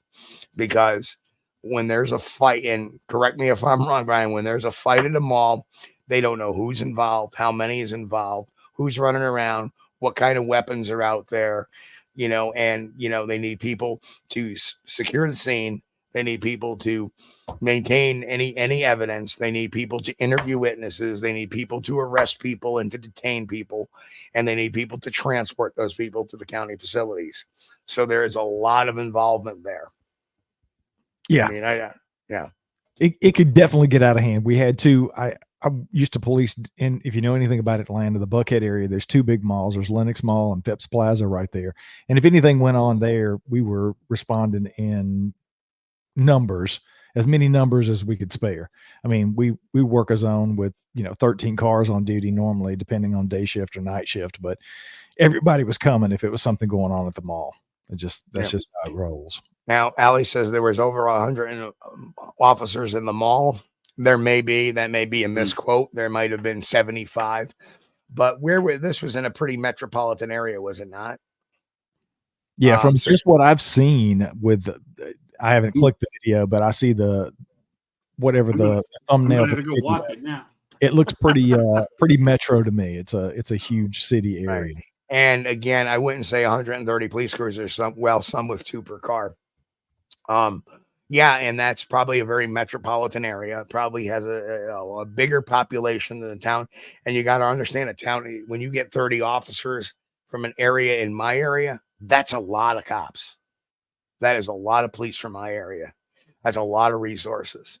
Because on any given night, the city of Albany, our biggest city in the area, may have about 25 officers on duty at night. Right. So city of Schenectady may have another 20. The county may have a couple of cars. Albany County may have a couple of cars. The university police may have a couple of cars because we have the State University Police Department nearby. Gilderland Town may have about 5 or 6 cars on. Rensselaer County Sheriff may have about 5 or 6 on at the time I'm talking about the 30 or 40 officers showing. So, and then there's call-ins. Detectives will show up and stuff like that, because you got to understand, a police officer's job is patrol. Once those original reports are made, that goes over to the detective division to finalize the charges, to go to the, to be put in front of the DA to determine whether or not they want to charge somebody. So when you have this whole calamity of police cars there, it may be a detective, coming from home. It may be, an inspector coming, or a chief officer coming in from home to help maintain, coordination. And then you're talking about CSI too. There's going to be an evidence collection unit or 2 that's going to show up there to collect any knives, take pictures of wounds, take pictures of, somebody's swollen eye because they got punched. There is so much involved that even a typical murder, you may say, like in the city of Albany, there's a murder, or, they're going to have about 20 to 30 people running through that crime scene, so.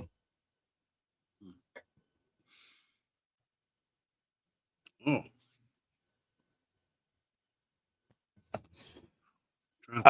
From the chat here. Yeah. Whoop. Sorry, wrong one. It says a lot of what you say is true. A lot of what you say is your own assumptions. For example, what are assumptions? That would be, I don't need to have somebody to come out and give somebody a platform to flat out lie. Necessarily. I mean, yeah, it would be entertaining maybe, but the show is not about trying to go tit for tat for somebody that's been proven, and and I can say that's been proven, especially with the picture of the Bigfoot that eventually turned into a video of it blinking. That was clearly taken with a particular camera. We have the model, we have the shutter speed, we have the, so you're, not only were there pictures taken, but there was video taken too. And the settings were all that for a studio shot. And they have been, and not to mention, we've also had some eyewitness testimony saying exactly what that was. So what I'm saying is not necessarily assumptions. So I'd like to know what assumptions you're talking about necessarily. I don't know what Todd would need to clarify by being, there's no need for Todd to clarify that he started a entertainment business called Outstanding Productions. That's a matter of record. So, and there's no assumption that shortly before video 1 came out that he put an ad in one of the Edmonton newspapers, got tracked back to his website. And there's nothing, no assumption about that. There's no assumption that he claimed to have collected bags of hair, and says later on that he was having doctors look at it, or veterinarians or whatever, zoologists, and saying they disappeared. I'm not going to bring somebody on just so I can cross-examine them about their evidence. That's not the type of show we do here. We have conversations. Yeah. There's no need to explain matters of record, public record. But anyway, Brian, you had spoken earlier that you had some experiences out in the woods, and especially the one when you were 12 years old. And I would like you, if you could, I know it's difficult, you're 12, but can you think back? Did you feel any physical conditions when you felt that fear or like I'm in the wrong place at the wrong time. You feel the hair raising up on your neck or back or arms or any sort of discomfort with your ears, anything like that. That's exactly how it started, was the hair standing up on the back of my neck and on my arms, that literal hair raising feeling. Yes. But outside of that, no, nothing outside of paralysis, literal paralysis, and feeling like my legs were stuck into the ground and not being able to move.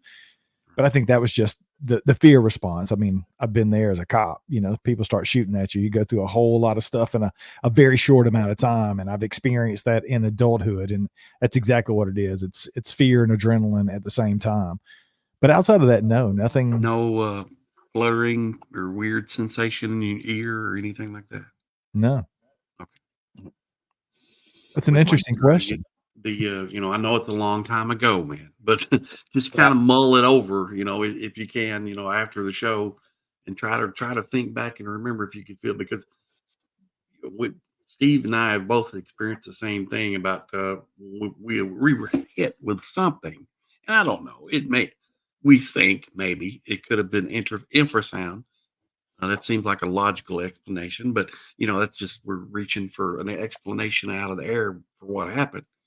But each time, right during the sighting or right prior to the sighting, or the feelings, there would be a discomfort in the ear, and sometimes it could be like a fluttering, like in the ear. Or something. Now, Chris was the first one to tell me about that, and I used to tell Chris, I don't know, Chris, that sounds I've never heard that before. And then I was out with another research partner at one time, and all of a sudden I got an ear flutter, like my ear was twitching inside. I was like, and then all of a sudden, like a minute later, I got this whole doom type of feeling, like it's hair up on the back of the neck, and like something's really not right here. I think I want to get out of this area, and I did. So it's kind of weird. I had to call up Chris and say, I may have to rethink that. For whatever reason, infrasound, although we can't hear it, may cause, just like a muscle spasm inside the ear a bit. Your eardrum just fluttering a little bit. But it'd be interesting to see if I can recall that, if I can find any tests on infrasound where somebody had experienced that. That would also be kind of an interesting point of view. But that's why. I'm definitely going to ask that in some of my interviews from folks, because I do talk to quite a few people who feel like they were zapped or had some sort of experience with infrasound. That's an interesting question. I'll definitely add that to the repertoire.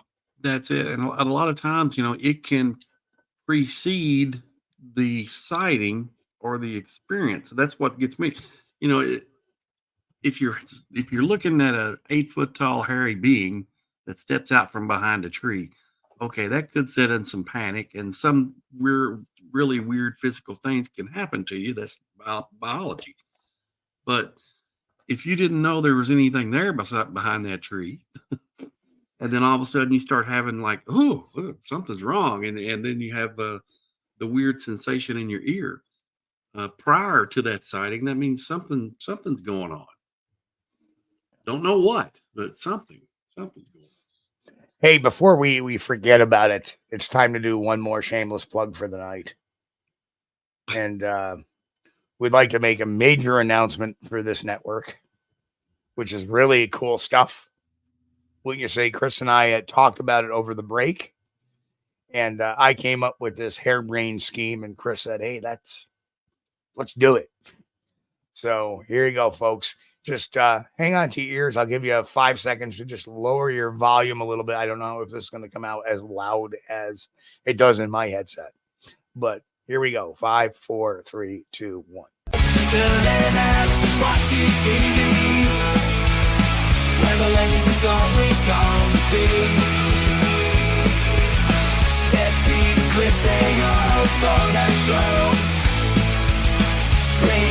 Bigfoot news, yo. Walking in the woods, catching all the clues. Digging deep to bring you all the news. From sightings to footprints, it's all in the light. Stay tuned to Squatch-D. It's out of sight. Yes, beginning January 19th, Chris and I have decided to do a 1 hour show on Friday nights at 9 p.m. Eastern, and we're going to talk about the weeks. He's going to pick out a couple of stories. I'm going to pick out a couple of stories, and we're going to talk about Bigfoot in the news. So we're going to be premiering again on January 19th, Friday night at 9 p.m. Eastern. So what Bigfoot's doing in the news? Yep. And of course, this remains our benchmark show where we discuss Bigfoot topics and who knows, Todd standing on this show. I don't think he'd ever agree to come on this show. Probably sure not. No, because he knows he's in for. He knows what he's in for, and that's the thing.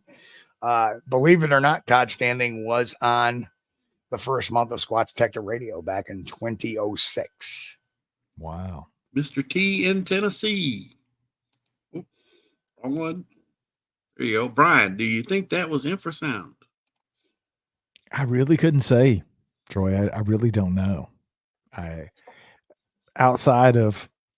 feel like that sense is more of a, we just talked about this recently, Wayne and I talked about this on that Bigfoot podcast, talking about like cats, big cats, for example, people, hunters encountering mountain lions and getting that feeling. I've had that feeling here in the woods several times. I don't necessarily think it was Bigfoot on the property. I think it might have been a big cat or even a bear in the area. You just kind of know. It's like you walk in, we talked about it. I can't remember what it's called. It's like the cafe syndrome or something. You walk into a crowded room of people in a bar or whatever, and somebody's looking at you from across the room. Everybody's had that feeling like, damn, somebody's looking at me. And sure enough, you look across the room and it's somebody or maybe somebody who wants to fight you or whatever the case may be. They're staring right at you. It's just that sixth sense that you have. Yeah. So I think that could be a lot of that in those situations. And then again, I could be completely wrong. It could have been infrasound. It could have been something unique to a Sasquatch. I don't know. That's just kind of my personal belief on it. Is I think it's something that we all have. And when we get in those situations with maybe something that's like a Sasquatch or a big cat or even a bear, that's kind of nature's way of letting us know you need to stop and pay attention, dude. Something bad's about to happen or could happen. Yeah. Right. So that's something too. I always recommend everybody try to hone that sense because it's there. It's there. And that's been for ages. It's in your DNA. You've got the sense to know if you're being predated. Something's watching you. You feel the hair raising up on the back of your neck and you're not sure why. That means something is about to go down and you need to be looking around at your situation. What's going on? Head on a swivel. It could be a big ass bear coming at you. That's right. So finding the trackway says, though I would like to see maybe sometime brainstorming again on research and investigation techniques. Oh, absolutely. That one is on the platter too for 2024, but for the membership, not for the GP. So just so you guys know that. Grasshopper said, I got the willies before my first sighting. Yeah. The one that I had the flashlight on, yeah. You know what? AI can be used for a wonderful thing. It comes up with our nice little jingles, comes up with some nice artwork for and all copyright free, thank goodness, too. So, and it's all free stuff to use. And, I'm a very firm believer in using AI responsibly. Like we won't use it to put Chris's image up there and, use his voice to tell people that, don't use it to have my electric lawnmower, massacre the neighborhood, please. with the computer duct taped on the top of it. Yeah, right. The old laptop on top of the riding mower. Come on, that would be a great friggin' video, Chris. I got a new and just somehow get it to move on its own, and just like have everybody think that you have this remote control laptop or remote control lawnmower that you're using with your laptop. That would be a gas. But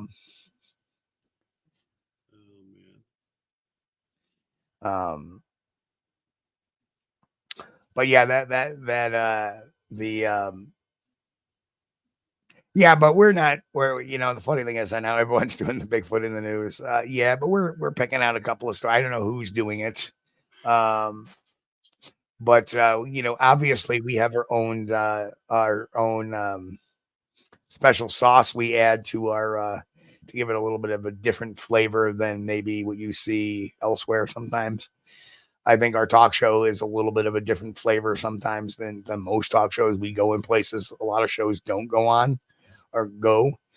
And that's the whole idea, is to get into the minutia and to the deep dives on the stuff. And that's, that's why, Brian's on here, we didn't only talk about, about,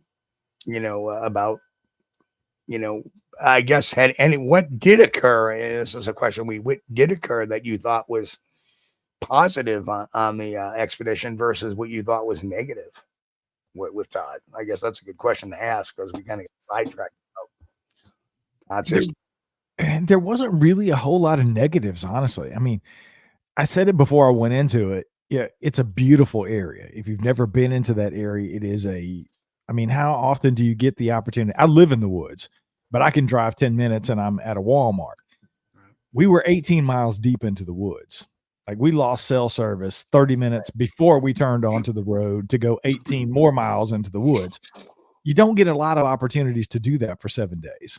We had to turn on a satellite system, a Starlink system, to connect to the internet for an hour to call home, in the middle of the expedition. So it was very remote. And for me, that's heaven. That's good. Yeah. To go somewhere where you can't see other people and hear cars and it's nothing but stars and those kind of things. So there really wasn't a whole lot of negative, in my opinion. I had a couple of things that happened out there. Wood knocks that I can't explain, some really strange tree structures and formations that we found that were really strange that I can't explain, and vocalizations. I heard what sounded like samurai chatter when we were all sitting around the fire, and unless Todd's a ventriloquist, he wasn't in the woods making those noises that he didn't hear, that I heard. Only a couple of the 5 people, I think it was 5 people at the time sitting around the campfire, heard, and I recorded. So I have audio of it. It's not great because Todd's talking, which he does a lot when it happens. So, but I heard that with my own ears in real time, and other people heard it and reacted at the same time. So, there was a couple of times I believe I live interacted with a Sasquatch. I sound like Todd. I'll have you live interact with the Sasquatch. But I did.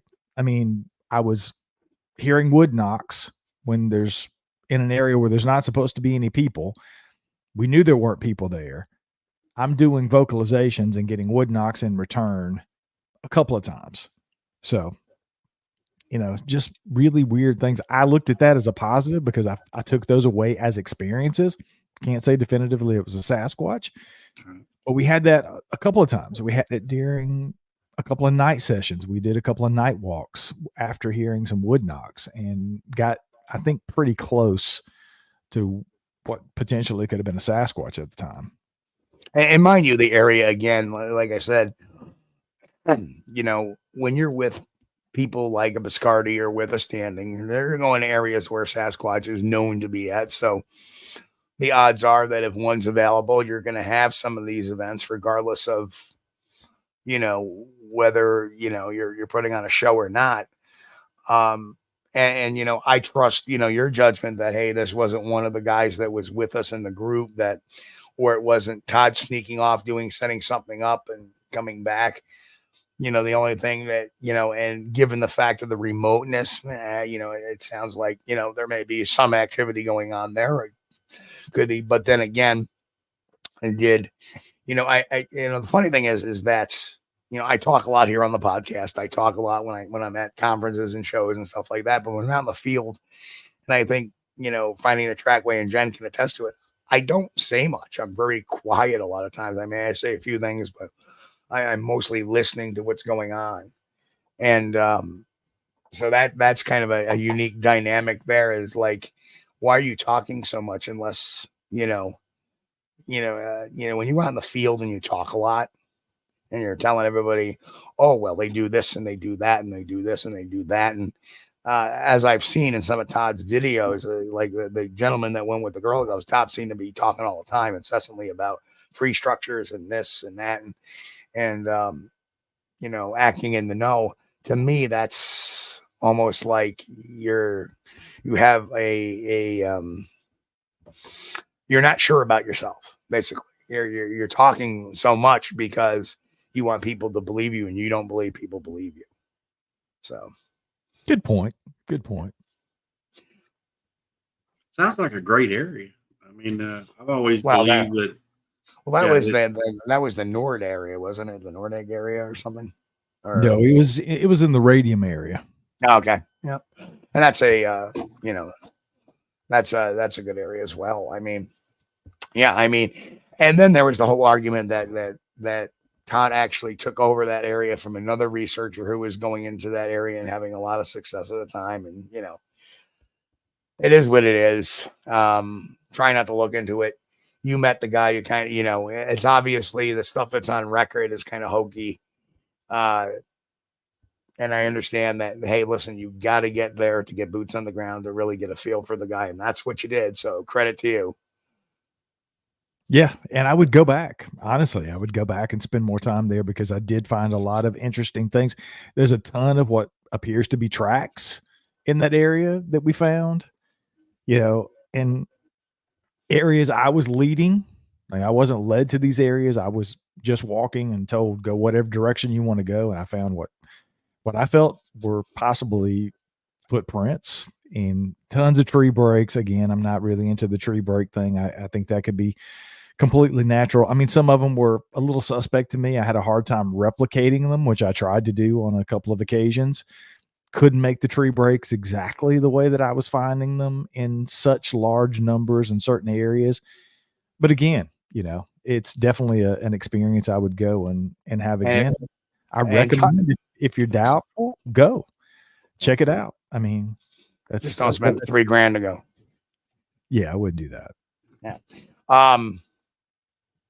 You know, again, I don't know if that's the area that Todd takes everybody to. I mean, for all you know, some of those structures or whatever, they could have been bushcraft by him previously too. So it's to me, it's really hard. I get very leery with taking somebody into or somebody taking me into their area necessarily. And then you start getting evidence, boom, boom, boom, boom, boom. A lot of times I go into areas after a sighting without that person with me or without their knowledge, just to see what happens, what unfolds, because they don't know I'm there. You know, so that was you know, Meldrum's feeling about Paul Freeman.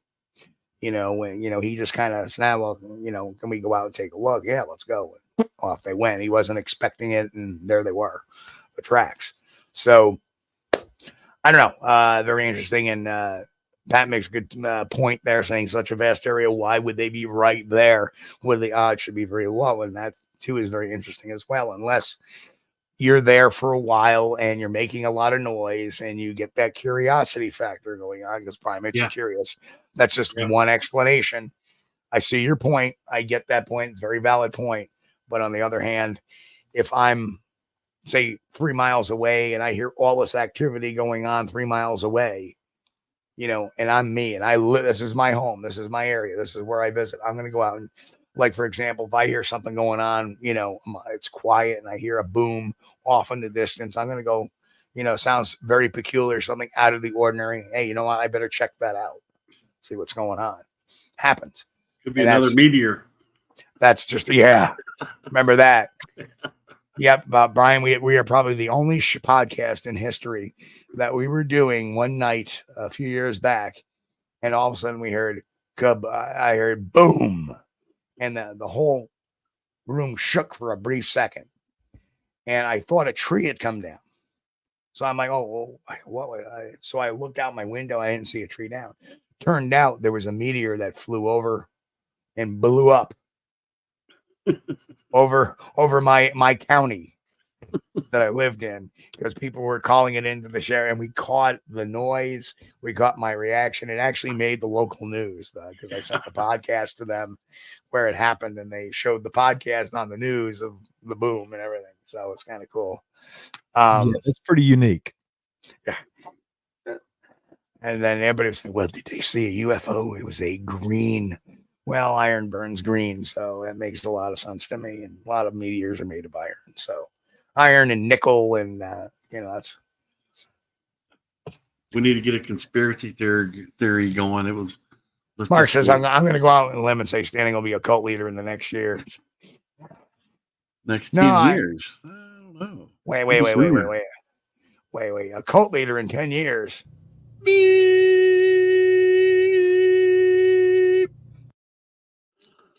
All right, we had to mute that. We had to mute that comment. Yeah, there's the cult leader there. And you know what? He may be the nicest guy in the world too. It doesn't mean I'm gonna go out and what is going on with this.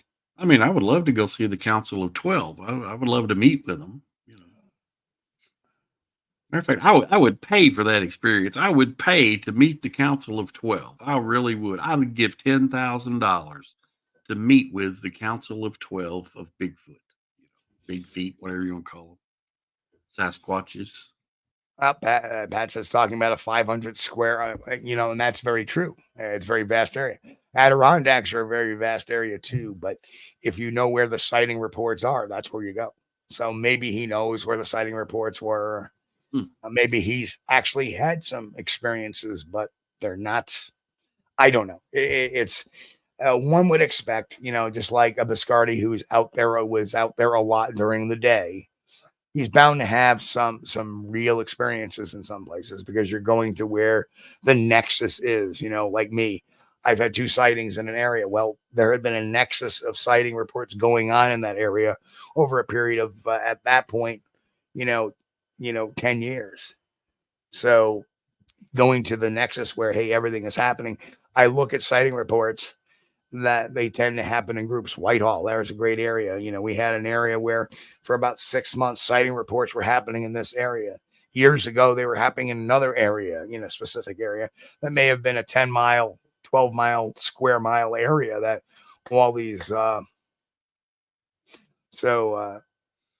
and as a devil's advocate here, we're Standing could actually have had an experience or two. Right. Very well could have. Yeah. But that Muppet was not one of them. That's correct. Neither was any of his close-up facial pictures. Nope. And even I even say this, Dr. John Bindernagel says, and what Todd quoted him saying is, Todd is he didn't even call them authentic photographs. Bindernagel had said that he had caught, I think, portraits of what a Bigfoot may look like. He didn't actually say they were the real deal. But it's all how you spin it, I guess, right? Yeah. It's all about the semantics, right? Right. Okay, folks. Well, it is time to get out of here. I want to thank Brian for coming on, and it's been great talk, been a fun talk. Absolutely. I appreciate you guys having me. Yeah. And no, that Kaiju, that was actually Dr. J, the censor beep. So anytime somebody swears in a video, we beep. Anyway. But go ahead, Chris, do your thing. Well, again, I want to thank Brian for coming on with us. It's a pleasure having you. Enjoyed the time together. It went by a little bit too quick, but I really enjoyed having you. I want to thank everybody in the chat. We appreciate all our listeners, our faithful listeners. We appreciate you, and we do this for you. I mean, you guys make the show. If it wasn't for you, we wouldn't be here. Greatest audience in Bigfoot podcast. I firmly believe that. If it's the first time watching, hit that subscribe button, punch the thumbs up.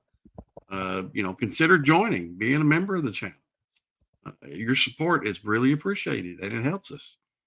And we thank you, Steve. And remember, sharing is caring. If you like this video, share it. Yeah, be nice enough. Leave us a comment. Lock that comment in with a thumbs up, and we'll be good to go. But again, I want to thank Brian for coming on tonight. For everybody, Happy New Year. And all I can say is this, we are going to have the best year ever here. We've had a great year last year on the channel. We're going to have a better year this year too. A lot of things in the pan. And like I said, there's finding a track by saying, hey, I'd like to see a show on Sasquatch research techniques and all that stuff. Well, that's in the works for the membership. It may be a live show that we're going to may break out. It'll maybe once a month, maybe a couple of times a month. We still got to see how this new schedule works with the new show going. Remember, I have a limited amount of time sometimes. So most people get 2 days off a week. I'm going to days, but I actually have 3 days a week off, but I work during my weekdays. I usually work till 8 but there may be a day I can squeak another show out. So we'll see. But anyway, I want to wish everybody a great week. Everybody stay healthy, stay safe. God bless. And most of all, folks, keep on squatching. We'll catch you all next week, 9 p.m. Eastern, right here on Squatch-D TV. Next week's guest will be Dave Spinks. So that'll be an awesome show. Another former law enforcement officer talking about Bigfoot encounters in West Virginia. So we'll be back in that locale, the Appalachians. So we'll talk to y'all in a little bit, guys. Again, catch y'all next week. Hey folks, you've been watching Squatch-D TV. Join us each week, Sunday night at 9 p.m. Eastern for the latest on the Bigfoot mystery. As always, we thank you for being our loyal viewers and encourage all to subscribe to our YouTube page at youtube.com/Steve Kulls. As always, have a great week. Stay safe. God bless and keep on squatching.